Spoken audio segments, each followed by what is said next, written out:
자, 오늘은 2021년 7월 달에 실손이 또 개정이 됩니다. 실손보험이 개정되는 타이밍이 굉장히 빨라지고 있는데, 그렇다면 실손보험은 왜 계속 개정이 될까요? 실손보험이 개정되는 내용을 알아보고, 그리고 왜 실손보험이 계속해서 개정이 되는 이유를 한번 알아볼 필요가 있습니다. 그러면은 미래에는 또 어떻게 바뀔지도 예측이 가능하죠. 자, 실손보험의 미래와 실손보험의 개정되는 내용, 계속 개정되는 이유에 대해서 한번 알아보도록 하겠습니다. 자, 그러면은 2021년 7월 달에 실손보험이 바뀝니다. 어떻게 바뀌는지 한번 보도록 하겠습니다. 기본적으로 현행은 급여 비급여가 통합이 되어 있고, 비급여 3개가 특약으로 나눠져 있습니다. 이게 2016년 1월 1일날 개정이 되고 2017년 4월에 개정이 됩니다. 2017년 4월에 개정이 되었던 게 또 한번 바뀌게 되었던 거죠. 그 사이에 개정이 없었어요. 2017년 4월 이후로 내용이 바뀌는 경우는 잘 없었습니다. 왜냐하면 그전에는 이제 실손보험이 종합보험에 특약으로 들어가 있었는데, 특약이 안되고 아예 단독 상품으로 분리된다, 이거 빼고는 실손보험이 특별히 개정이 되거나 그런 건 없었는데, 거의 한 4년 만이죠. 4년 만에 실손보험이 개정이 됩니다. 자, 어떻게 바뀌느냐. 자, 이거를 보시면 깜짝 놀랍니다. 급여 주계약 비급여 특약 분리, 이거는 거의 비슷한 구조입니다. 근데 이제는 뭐냐면은 5등제 할인과 할증 방식이 생긴다는 거예요. 즉, 내가 실손보험 청구를 많이 하면 보험료가 오르고, 많이 안 하면 내려가는 그런 구조를 가지고 있습니다. 그럼 그 앞에 실손은 적용이 되느냐? 아직 적용이 되진 않지만, 만약에 시간이 좀 흘러서 이게 제도가 괜찮은데 다른 것도 좀 적용을 시키면은 더 좋지 않냐? 이렇게 되면은 소급 적용이 될 수도 있겠죠. 어쨌든 지금은 새로 개정되는 실손에만 적용이 된다는 사실입니다. 자, 그리고 중요한 거는 보통 선택형이 있고 표준형이 있습니다. 급여 부분에 있어서. 그러면은 표준형을 하면 급여가 20%가 됐어요, 지금. 그런데 이제는 무조건 20%예요. 선택형을 보통 많이 하죠. 급여 10%. 그런데 이제는 무조건 급여 20%가 내 부담금이에요. 즉, 우리가 진료비 영수증을 보면 급여가 있고 비급여가 있어요. 그 급여에 10만원이 찍혀 있으면 전에는 만원만 내야 됐다면 이제는 2만원이 나가게 되는 거죠. 그리고 비급여가 20%였어요. 그리고 비급여 3종 특약이라 그러죠. MRI, 도수치료, 비급여 주사, 대표적인 것들이에요. 이것들이 이제는 30%만 줬었는데, 이제는 비급여가 전체가 30%입니다. 비급여 전체가 30%로 바뀌게 되고, 이 비급여 특약들은 40%가 되는 거예요. 상당히 안 좋게 바뀐 거죠. 그리고 기본적으로 병원 공제금액이 통원되는 게 종합병원은 15,000원, 상급 종합병원은 2만원, 동네 병원은 만원이었는데, 병원 의원급이 최소 만원이고, 이제 말하는 우리가 많이 가는 종합병원도 2만원이 공제가 돼요. 그러니까 정말 받을 게 없을 수도 있다는 겁니다. 그리고 이제 상해 질병이나 연간 이런 게 5천만 원인데, 이제는 통원이 해당 20만 원, 25만 원이었거든요. 그전에는. 근데 이제 이게 20만 원으로 줄어드는 거죠. 그리고 재가입 주기가 엄청 중요해요. 내가 만약에 2016년에 실손보험을 가입했으면 그 약관 그대로 가는 거예요. 언제까지? 15년 동안. 2031년까지는 유지가 되었었는데, 만약에 내가 2021년에 새로 바뀐 실손보험을 가입을 해요. 그럼 5년마다 재가입이기 때문에 2026년에 맞는 그 당시에 현 시점에 적용되고 있는 실손보험으로 바뀌게 됩니다. 이 재가입 주기가 짧아질수록 보험회사한테 유리하고, 고객들은 상당히 불편을 얻을 수도 있습니다. 그러니까 이런 것들을 꼭 유의해 주셔야 되죠. 자, 실손보험이 그럼 왜 이렇게 바뀔까요? 그걸 알아야 돼요. 실손보험이 개정되는 이유가 있습니다. 실손보험에는 2가지 문제가 있습니다. 어떤 2가지 문제가 있느냐? 바로 인구 문제입니다. 이건 어떻게 지금 당장 해결할 수 있는 방법이 없어요. 인구 문제는 뭐냐면은, 우리는 병원을 생각해 보세요. 나이가 든 사람이 많이 가죠. 나이 있으신 분이. 그때부터 우리 몸이 고장나잖아요. 그러면은 우리 인구 구조가 어떤가요? 젊은 사람은 작고 나이 드신 분은 많은 인구 구조를 가지고 있죠. 즉, 젊은 사람이 적다는 말은 들어오는 보험료가, 인구가 점점 줄어드니까 보험회사가 매달 받는 보험료가 줄어들어요. 근데 고령사에 나이 드신 분이 많으니까 뭐예요? 나가는 돈은 많단 말이에요. 받는 것보다. 그러니까 실손보험이 적자를 볼 수밖에 없어요. 그럼 이게 앞으로 어떻게 되겠어요? 더 심해지는 거죠. 왜? 우리 인구가 폭발적으로 늘어나는 추세가 아니고 더 줄어드니까, 그러면 보험회사 입장에서는 받는 돈은 더 줄어드는데, 그죠? 병원에 가는 인구는 더 많아지니 인구 문제에 의해서 실손보험 적자가 있는 거고, 실손보험뿐만이 아니라 뭐 은행이라든지 뭐 다른 전반적인 사업 전체가 인구 문제에 직결해 있죠. 이건 우리나라 자체의 문제죠. 인구 문제를 빨리 해결해야 되는 거고, 그리고 두 번째가 바로 도수치료입니다. 과거에는 2016년 이전에는 도수치료에 대해서 그렇게 심각한 경우가 없었어요. 그 이후로 도수치료가 선풍적인 붐이 불면서 이 도수치료로 인한 손해율이 많이 올라갔다는 거예요. 자, 그래서 인구 문제와 도수치료, 이거에 대해서 한번 알아보도록 하겠습니다. 인구 문제는 조금 전에 말씀드렸고, 이 도수치료가 무엇인지, 도수치료가 왜 실손보험의 그 손해율을 올리는 주범인지 한번 알아보도록 하겠습니다. 자, 도수치료의 역사를 보시면은 일단은 이렇게 두 가지로 나눠져요. 우리가 17년 4월에 실손보험이 개정되었다고 했잖아요. 자, 그러니까 도수치료 역사를 보시면 17년 4월 이전 실손, 여기에는 비급여 3종 특약이 없었어요. 17년 4월 이전에는. 근데 손해율을 올리는 주 비급여의 그 항목들이 있어요. 대표적인 게 도수치료, 체충격파 세석술, 증식치료, 뭐 비급여 주사. 근데 제일 대표적인 건 비급여 주사와 도수치료예요. 이거 두 가지가 청구를 하면 제일 많고, 많은 분들이 실손보험을 제대로 본전 뽑는다, 아니면 실손보험이 있어서 편하게 이것들을 이용할 수 있다, 이런 것들이 다 도수치료에 들어가는 거죠. 그게 17년 4월 이전에는 만약에 내 부담금이 총 1회 10만원을 하거든요. 도수치료를. 그럼 10회를 끊으세요. 그럼 100만원이 되잖아요. 그럼 100만원 중에서 내 부담금이 10만원에서 20만원 정도였어요. 그런데 17년 4월 이후에는 내 부담금이 40만원 정도로 올라갑니다. 그러니까 17년 4월 이전 실손과 17년 4월 이후 실손이 바로 도수치료의 역사, 보험으로서의 역사로 볼 수 있고, 그럼 이 도수치료라는 자체의 의료적인 역사를 한번 살펴보도록 하겠습니다. 자, 이걸 살펴보기 전에 먼저 개정되는 17년 4월 이전 실손과 이후 실손이 어떻게 다른지 한번 보도록 하겠습니다. 자, 2017년 4월 달이죠. 그러니까 이게 몇 년 전이에요? 지금부터 한 3, 4년 전인데, 2017년 4월 실손 의료보험 개정 내용을 보시면은 요때 당시에요. 이때 당시인데 4월 때 이제 도수, 체충격파, 증식치료, 비급여 주사, 그리고 비급여 MRI, 요렇게 세 개로 나눠진 거죠. 이 세 개가 특약으로 빠졌다는 거예요. 본인 부담금 30%를 적용을 시키는 거죠. 2만원 또는 30% 중 큰 금액을 공제해요. 그러니까 보통 30%에 많이 걸려요. 그리고 한도도 있어요. 이때는 통원이 180회까지 됐단 말이에요. 근데 이제는 50회로 바뀐 거죠. 그리고 금액이, 한도 금액이 350만원에 50회, 그리고 공제 금액도 커요. 이게 그러면 이번에 또 바뀌게 되는 거고, 그렇기 때문에 계속 이것들을 수정해 나가는 작업이 크죠. 근데 급여는 10%는 정말 안 바뀌고 오랫동안 지속되었는데, 이번에는 급여도 20%로 바뀌게 되었다는 거, 그것도 키포인트죠. 이게 350만원을 가만히 보시면은 도수치료만 350이 아니에요. 증식치료, 체충격파, 도수, 이 세 가지가 한꺼번에 묶여 있다는 거예요. 이게 키포인트입니다. 자, 그러면은 이때 당시에 제가 되게 엄청 재밌는 짤을 구해왔는데, 짤이라기보다는 재밌는 내용이죠. 자, 17년 4월에 실손보험 제도가 변경이 된다고 광고를 엄청나게 했어요. 야, 이게 정말 마지막 기회다. 이제 실손보험을 빨리 가입을 하세요. 이런 것들을 많이 했어요. 그러면서 기본형에 자기 부담금 20%에 특약 3개가 추가가 된다. 근데 대부분 선택형을 하기 때문에 이건 엄청난 광고 효과를 위해서 그렇게 낸 거죠.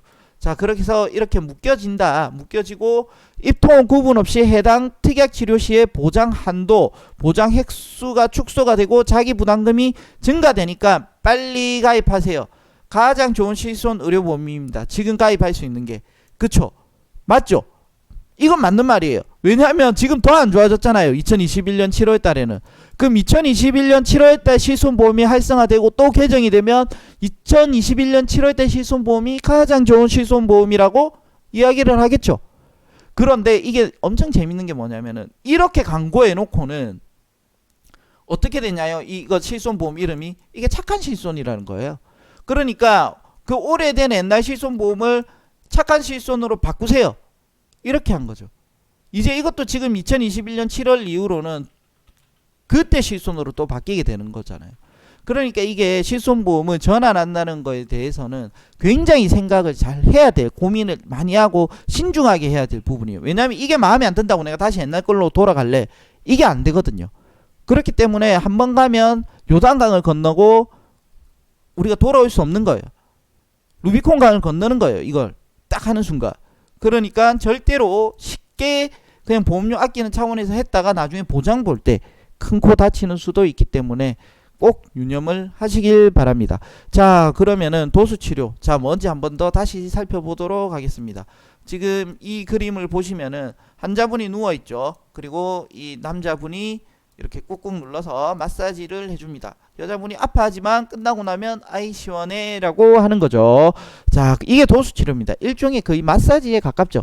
자, 그러면은 제가 논문을 발췌해 왔는데 논문을 한번 보도록 하겠습니다. 자, 도수치료의 역사에 대해서. 도수치료는 인류가 출현하면서부터 마사지를 비롯한 도수치료가 시작되었을 것이라고 추정하고 있습니다. 왜냐면 우리가 있다 보면 나 어깨 좀 주물러줘, 본능적으로 나오는 거예요. 어디 배우진 않았지만 그 사람이 뭐 전문가입니까? 전문가도 아니에요. 그래도 우리가 연인 사이끼리 있으면 어떻게 돼요? 나 어깨 한번 주물러줘. 그러면은 어깨를 주물러 주는 게 아니라 뒤통수로 한 대 때리죠. 어디서 시키냐고. 뭐 그런 분도 있고, 그래 어깨를 주물러 줄게, 이렇게 하시는 분도 있을 거예요. 자, 어쨌든 아주 오랜 역사를 가지고 있고 세계 각지에서 각각 독립적으로 발생했다. 그래서 우리가 타이 마사지도 있는 거고, 일본 도쿄 마사지도 있는 거고, 중국식 마사지도 있는 거고, 이렇게 각각 마사지의 이름이 붙는 거는 각각 독립적으로 아마 발생을 해서 그렇지 않았을까 하는 생각이고, 아주 오래된 역사를 가지고 있습니다. 어쨌든 이 논문을 읽어보면서 굉장히 재미있는 사실을 알게 됐는데, 이분 아십니까? 요 분을 아시면은 초등학교 때 공부를 열심히 하신 분이고 어렸을 때 위인전을 좀 읽으신 분이에요. 자, 그러면 이분이 누구냐? 이분 모르시는 분은 없을 거예요. 아마 위인전이나 그런 걸 안 읽었어도 이름은 다 알고 있을 거예요. 백의의 천사라 불리시고 현대 간호학의 창시자라고 불리시죠. 그리고 군 의료개혁의 선구자예요. 이런 화려한 수식어의 주인공은 바로 크림 전쟁이죠. 그 러시아와 오스만 제국, 영국 이렇게 연합해서 한 전쟁인데, 이 크림 전쟁은 다음에 제가 역사를 한번 이야기할 때 하도록 하고, 바로 크게 활약한 나이팅게일이죠. 영국 사람이죠, 이분. 자, 이분이 왜 도수치료에 등장을 하게 되었는지 한번 보도록 하겠습니다. 우리가 백의의 천사라 그러고 현대 간호학의 창시자라 그러는데, 이분의 진짜 또 다른 업적 중에 하나가 바로 여기 나오죠. 마사지가 어쩌면 가장 최초의 그리고 가장 널리 사용된 도수치료일 거고, 물리치료의 어머니예요. 이분이 사실은. 이 나이팅게일이 바로 물리치료의 어머니라고 불리는 거죠. 전쟁에서 수많은 부상자가, 병사들이 다치잖아요, 뼈를. 왜냐하면 부딪히고 총에 맞아서 파열도 되기도 하지만 삽질도 하고 막 뭐 해요. 전쟁하면 총만 쏘는 게 아니거든요. 그러니까 근골격계가 손상이 돼요. 그러면서 이런 마사지를 포함해서 재활의 개념이 포함된 물리치료를 시행해서 연구하여서 많은 후배 간호사들에게 이런 마사지를 근간으로 하는 근골격계 재활 치료를 교육하게 돼서, 이걸 발단으로 인해서 1894년에 안마사 학회가 만들어지고 이걸로 인해서 쭉 발전하게 되는 계기가 되었다는 거죠. 자, 그러면은 조금 더 보도록 하겠습니다. 조금 더 보면은 이제 한국의 도수치료는 그럼 어떻게 된 거냐? 한국의 도수치료는 1984년, 이때가 제가 태어났죠. 이때부터 저는 한마디로 도수치료의 역사의 시작과 함께 했다고 할 수 있어요. 왜냐하면 지금 이때 태어났으니까. 그래서 이 많은 외국인 분들이 강의를 했어요. 자, 강의를 했는데 문제는 뭐냐면은 그 우리나라도 그러면 외국에 배우러 갔겠죠. 배우러 갔는데 이때 뭐예요? 가난하잖아요. 그래서 이거를 카이프로테틱이라고 하는데, 당시에 도수치료를 배우고 싶어 하는데 형편이 어려워가지고 포기하는 한국 학생들이 많다는 걸 이 윌리엄스 선생님이 알고 있었다는 거예요. 그래서 이 선생님께서 카이프로텍틱 대학들은 이러한 한국 학생들을 위한 특별 장학 프로그램을 만들게 되었고, 여러 명의 학생들이 미국 유학을 떠나서 1989년도에 첫 졸업생을 배출하는데, 이분이 의사는 아니고 공군 중령 출신이었어요. 자, 이게 중요해요. 지금 보시면은 우리나라 의사분들이 이렇게 있었던 게 아니에요. 다 공군 중령 출신이고 비의사분들이 많았어요. 그러면서 1997년부터 한국 의사이면서 카이프로텍틱 대학을 졸업한 사람들이 배출된 거예요. 상당히 오랜 시간이 걸렸죠. 거의 몇 년이요? 한 8년 정도 걸렸죠. 그러고 나서 이제 본격적으로 되는 이유가 있습니다. 이게 우리가 그 도수 치료를 엄청나게 활발하게 많이 받게 된 계기가 논문에 있어요. 자, 2015년 3월 7일 서울무역전시 컨벤션센터에서 대한의사협회 주최의 최초의 도수치료 연수 강좌를 열게 되었어요. 언제예요? 2015년 3월 7일이죠. 그럼 그전에는 내가 뭐 허리가 아파요, 뭐가 아파요, 병원에 가면 거의 다 물리치료였단 말이에요. 근데 여기에서 보시면은 소위 가이프로텍터라는 일반인들의 항의 시위가 동시에 열린 거예요. 이게 열리는데 밖에서는 비과학적이라고 했던 의사들이 가이프로텍틱의 초단기 연수를 통해 교묘히 포장해서 본인들의 직역으로 만들려고 하고 있다고 맹렬히 비난했어요. 이에 그동안의 도수 치료에 대한 의학계의 무관심과 연구 부족을 반성하면서 각 도수 치료의 전문가들이 모여서 2016년 2월 5일에 대한도수의학회 창립위원회를 발족해서 초대장으로 모시게 되고 그 뒤로 쭉 발전하게 되었겠죠. 그러니까 처음에는 의사들은 이 도수 치료에 대해서 별로 등한시했고, 그러니까 비의사들이 활발히 했었는데, 이게 보니까 초단기 연수 포장을 하고 병원에 도입을 하면은 환자들을 많이 끌어올 수 있을 것이라는 생각을 어느 정도 했나 봐요. 그러면서 이게 의료계가 이제 이 도수 치료가 사실 전문적인 의학이죠. 그러니까 전문적인 의학인 이 도수 치료를 이제 하게 된 거죠. 그래서 2016년도부터 본격적으로 폭발적으로 수요가 증가하게 된 거예요. 이제 병원에서 이렇게 마사지 도수 치료를 해주면서 치료를 하게 해주겠다고 되었으니까. 그래서 보시면은 더 정확하게 보시면은 실손 개정 시기를 보시면 알 수 있어요. 어떻게 됐냐? 2016년 1월 개정에는요, 1월 달에 개정이 될 때는 도수 치료가 3종 특약으로 안 빠졌어요. 그쵸? 그러면서 17년 4월에 개정이 되면서 도수 치료 비급여 주사가 된 거예요. 그 전에도 있긴 있었겠죠. 그런데 저렇게 의사협회에서 발족이 되고 직역을 만들어서 많은 환자들이 병원에 도수 치료를 받으러 올 수 있고 그렇게 되진 않았다는 거예요. 그러니까 이게 전문 의학이 되니까 어떻게 돼요? 병원에서 하니까 실손보험 처리가 되는 거죠.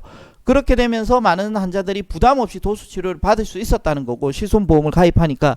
그래서 그게 16년 1월 이후로 아주 본격적으로 폭발을 했다고 할 수 있죠. 손해율을 급격하게 올렸다는 거예요. 그전에도 있긴 있었겠지만 그렇게 손해율이 오르는 경우도 아니었고 어느 정도 보험회사가 감당할 수도 있었겠지만, 그래서 16년 1월 개정에는 없었는데 그게 16년도에 활발히 터지면서 17년 4월 달에 급격하게 개정을 한 거죠. 너도 나도 도수치료 청구가 급격하게 증가하니까. 그러면서 우리가 병원에 가서 영양제 맞는 비급여 주사도 같이 넣은 거고, 그리고 MRI를 찍으려면 무조건 입원을 했죠. 왜냐하면 통원 한도가 25만원인데 MRI 비용은 50만원, 70만원 이렇게 되니까 그 한도 때문에 25만원밖에 처리 못 받으니까 환자들이 계속 입원을 한다라는 거예요. 그래서 그것까지 같이 넣어서 17년 4월에 실손보험이 아주 크게 개정이 되었었죠. 그래서 16년 1월까지는 도수치료가 1월 이전까지는 그렇게 심각하진 않았다. 1월 이후부터 아주 심각해지고 17년 4월에 개정이 된 게 도수치료의 세계적인 역사와 바로 한국의 역사라고 볼 수 있습니다. 자, 그러면은 정말 무서운 게 뭐냐면은 실손보험이 내년 7월에 이제 바뀌죠. 근데 앞으로 개정될 때마다 더 안 좋게, 더 무섭게 안 좋게 변하는 게 더 키포인트예요. 왜? 인구 문제 있죠. 그리고 도수치료 문제 있죠. 그리고 또 뭐예요? 보험회사가 인구 문제 때문에 받는 보험료가 줄어드니 무조건 손해율이 도수치료로 올라가고 다른 실손보험 그런 것들로 올라간다는 거예요. 그러니까 실손보험은 지금까지 개정될 때 더 좋게 개정된 적이 한 번도 없어요.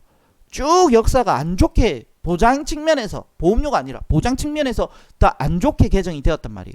그러면은 17년 7월 이후로 또 언제 개정이 될지 21년 7월 이후로 언제 개정이 될지 모르겠지만 이게 또 개정이 될 때는 더 안 좋게, 보장 측면에서 더 안 좋게 개정이 될 가능성이 높다. 그런 것들을 꼭 기억하시고 앞으로 실손보험의 미래까지 생각을 하면서 항상 보험을 신경 쓰셨으면 좋겠습니다. 이상입니다. 안녕.